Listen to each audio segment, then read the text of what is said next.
The quarry floor at Aswan is still red. The granite here, syenite granite named for the city's ancient Greek name Syene, is the same stone sitting above your head in the king's chamber at Giza, 800 kilometers to the north. You can still see the tool marks, long parallel grooves cut into the bedrock where workers defined the edges of blocks before separating them from the living rock. In the southern quarry, an obelisk was abandoned mid-cut sometime in the 18th dynasty. It would have been the largest obelisk ever raised, nearly 42 meters long and weighing close to 1,200 tons, had a crack not appeared in the granite during quarrying. It lies there now, still attached to the bedrock on one side, exposing every stage of the extraction process in sequence. The cuts, the wedge channels, the surface finish applied where sections were polished before the piece was freed. Nobody in the ancient world picked up 1,200 tons. Nobody in the modern world would attempt it without diesel-powered cranes. The unfinished obelisk shows you exactly how the Egyptians worked the stone.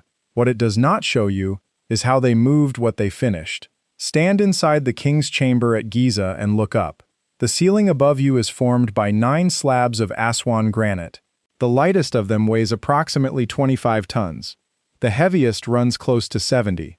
Between that quarry floor and that ceiling is 800 kilometers of river, the First Cataract of the Nile, a desert plateau rising above the floodplain, and no surviving account that explains in full how the stone completed the transit. What we do have is something more interesting than a missing answer. We have the marks left behind by the system that moved it, carved into granite faces at the quarry, preserved in a papyrus found in a buried harbor storage room 12 years ago, and written in an inscription on a tomb wall at Abydos that has been sitting in plain sight since the 6th dynasty. The stone arrived, the ceiling proves it. How it arrived at the weight and precision the chamber still holds is a question those inscriptions approach from 3 different directions, without any of them closing it. What carried the granite, in the quantities the pyramid required, across that distance and through that river, is where the record goes quiet. If you're enjoying this story so far, don't forget to hit the like button and subscribe. Drop a comment telling me where in the world you're watching from. I love hearing from you. The orthodox account runs like this. Workers quarried the stone at Aswan, shaped the blocks to near-finished dimensions at the quarry to reduce unnecessary weight in transit, then slid them on wooden sledges to the riverbank.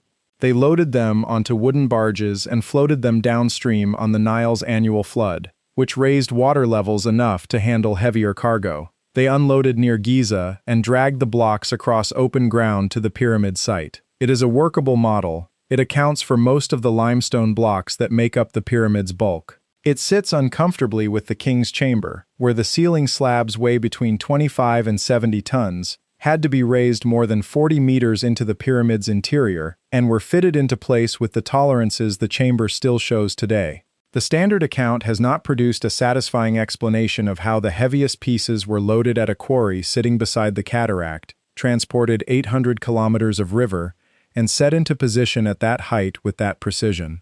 That is where the first crack appears.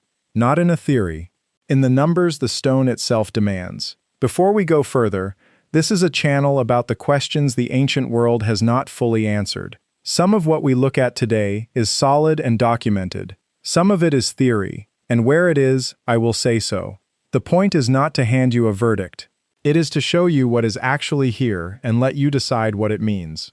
The quarry marks at Aswan are administrative records as much as they are tool traces. Across the granite faces where blocks were removed during the Old Kingdom, inspection teams left painted markings in red ochre, gang names, quarry dates, block designations. The same record-keeping vocabulary appears in ship manifests and warehouse inventories from the same period.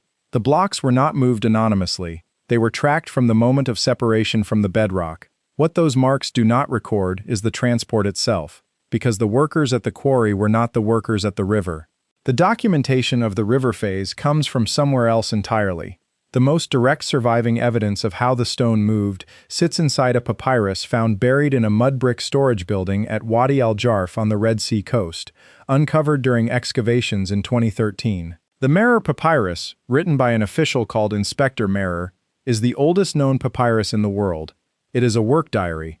Merer commanded a team of roughly 200 men, whose task was moving cut limestone from the quarries at Tura, across the Nile, to the construction site at Giza during the reign of Khufu, while the pyramid was still being built. The logistics he records are precise. Boats assigned to his unit, a canal linking the Nile to the pyramid site, water management that allowed loaded vessels to reach the construction works directly, and unloading points tied to the plateau operations. This was a managed infrastructure with scheduled runs, named waterways, and recorded oversight at each transfer point.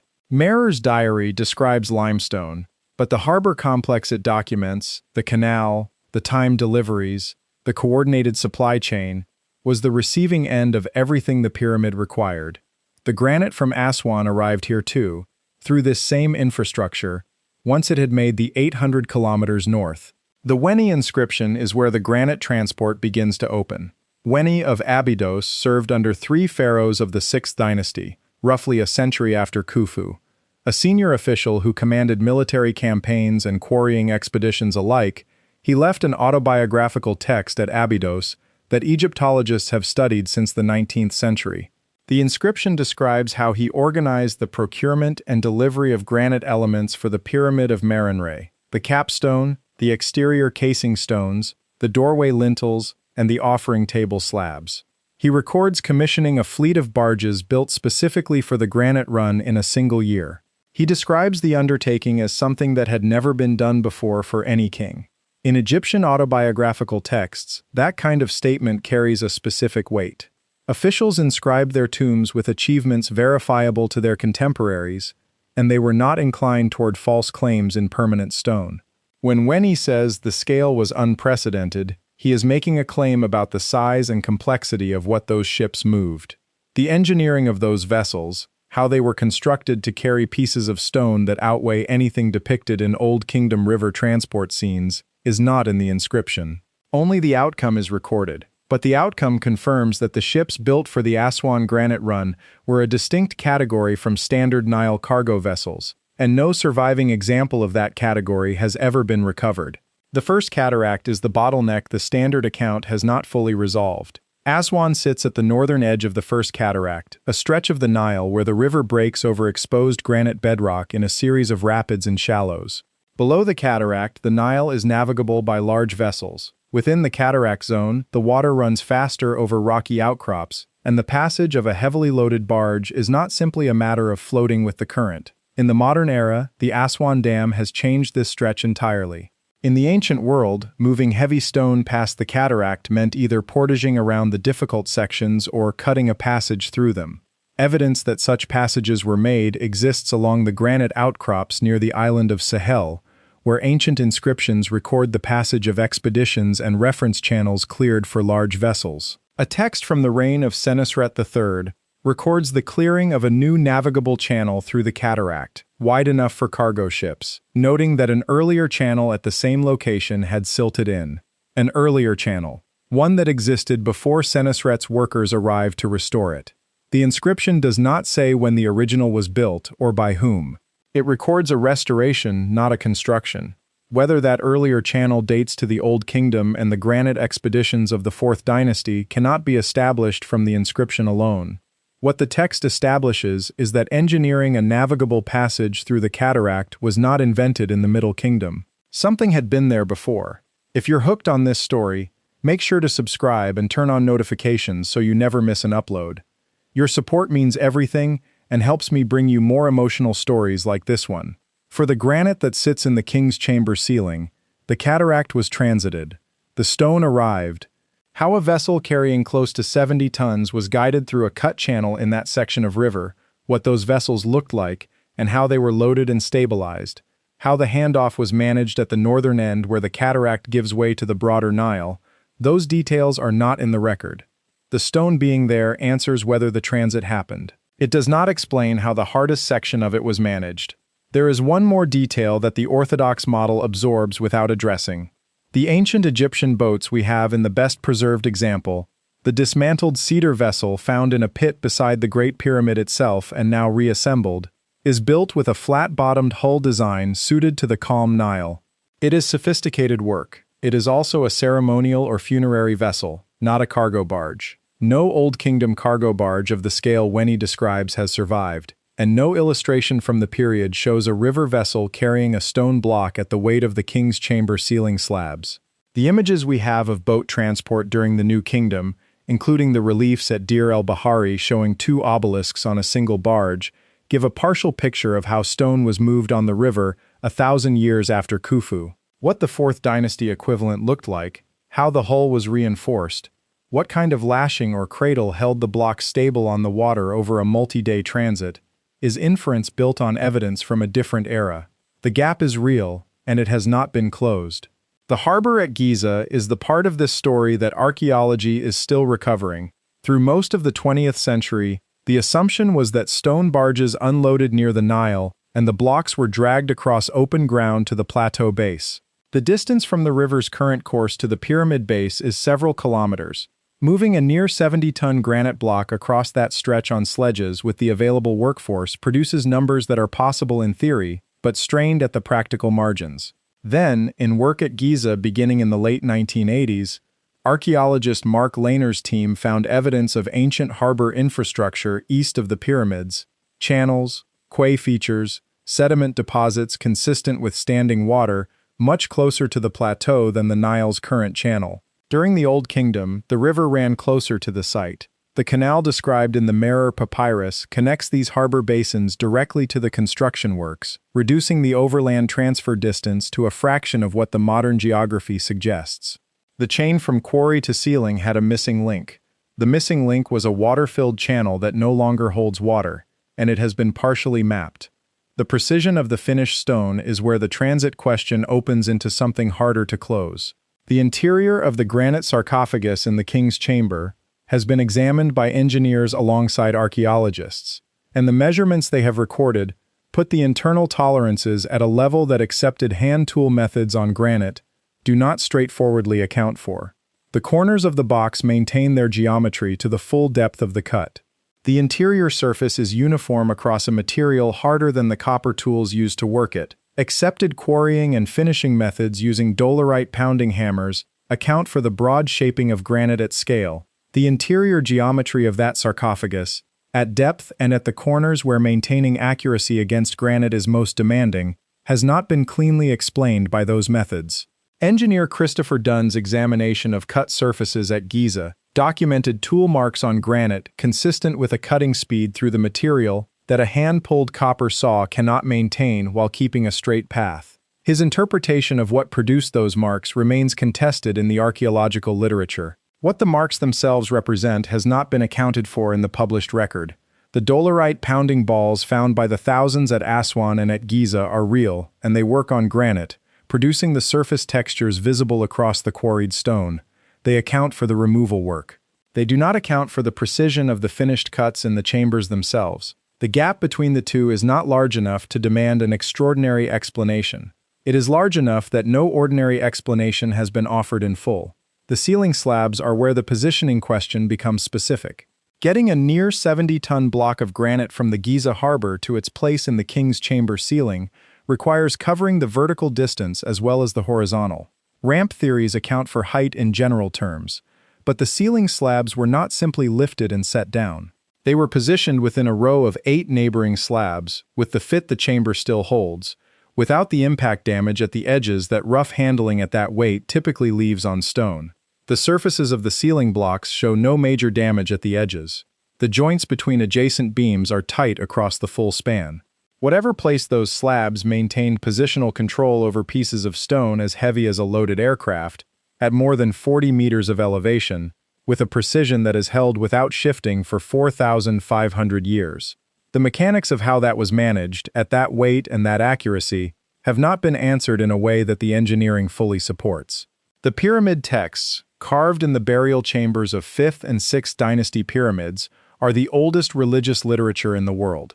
Scholars of Egyptian religion read these passages as funerary metaphor, and in the great majority of cases that reading is correct and defensible. Within the corpus there is a category of utterance in which verbs of directed physical movement are applied to named architectural elements rather than to the king's spiritual passage, and some of those passages use vocabulary for controlled physical movement that appears in administrative and engineering texts in the same way. The reading of these passages as pure religious metaphor is standard. The possibility that a subset of them preserves some memory of actual construction procedure has not been pursued at length in the published literature on pyramid construction or on the pyramid texts. The passages are there. The question they might carry has not been asked in print. What the evidence as a whole describes is not a simple barge and sledge operation scaled upward. It is a multi-stage system with specific infrastructure at each transfer point. Finishing work at the quarry that the physical evidence suggests went beyond what the recovered tool inventory fully explains. A navigable channel through the First Cataract referenced in Inscription but not recovered from the bedrock. Ships of unprecedented scale built for the Granite run and described in administrative text but surviving in no physical example. A harbor and canal network at Giza connecting the Nile directly to the construction site, and only recently begun to be mapped, and a positioning process at the final stage that placed stone approaching 70 tons with tolerances still visible to anyone who stands in that chamber today. Every component has evidence behind it. What the whole system looked like as it operated, and what specifically carried the heaviest pieces through the cataract and set them into the ceiling at height, is what the record has not closed. The hieroglyphs at the quarry and at the cataract describe expeditions, tools, and transport in administrative vocabulary that was precise and consistent across centuries of Egyptian record-keeping.